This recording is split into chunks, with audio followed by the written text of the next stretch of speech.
My name is Sue Rayner, and I'm giving my dad's funeral eulogy today.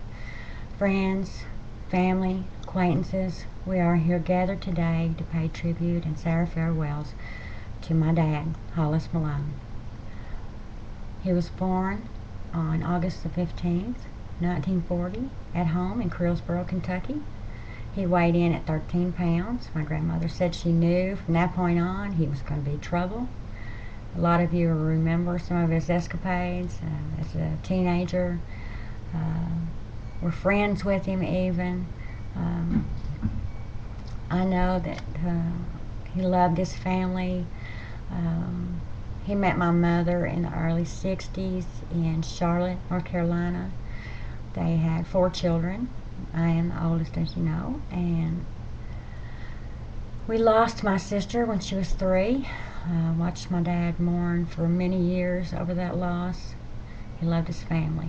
He did. After the car accident, he moved us here to Jamestown, where his parents were living, and he bought a garage and taught himself how to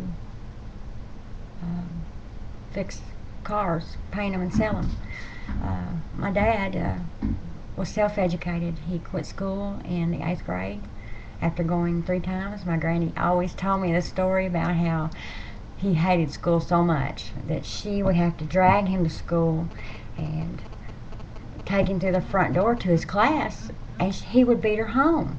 Dad said he just hated school, and so he stayed in 8th grade for 3 years to keep from going to high school. But you would never know that he was did not have formal education any further than that by talking to him or looking at his life and successes. He had a passion for airplanes. I remember as a child and up through my adult years, he would take me up in his airplane. He had owned several throughout the years, but he would take me up and he would do the loops in the sky, and my stomach would go flip-flop, and then we would soar down and get real close to the rooftops, and we'd see people on the ground scattering. It was so much fun. When I grew up and moved away from here, we kind of lost touch for a little bit. I'm living my life and not thinking about what's going on here, but I always knew in the back of my mind that he would be there for me if I ever needed him. A few years ago, I brought my Harley Davidson motorcycle up here for him to see. Next thing I know, here he is, a man in his 60s. He done growed him a beard, started wearing a bandana, and bought him a new Harley Davidson. We had so much fun traveling on those bikes. I will never forget it. Never. He rode that bike until just a few months before he got sick. Passed on July 21st of 2011 this year. I was there with him. I was there.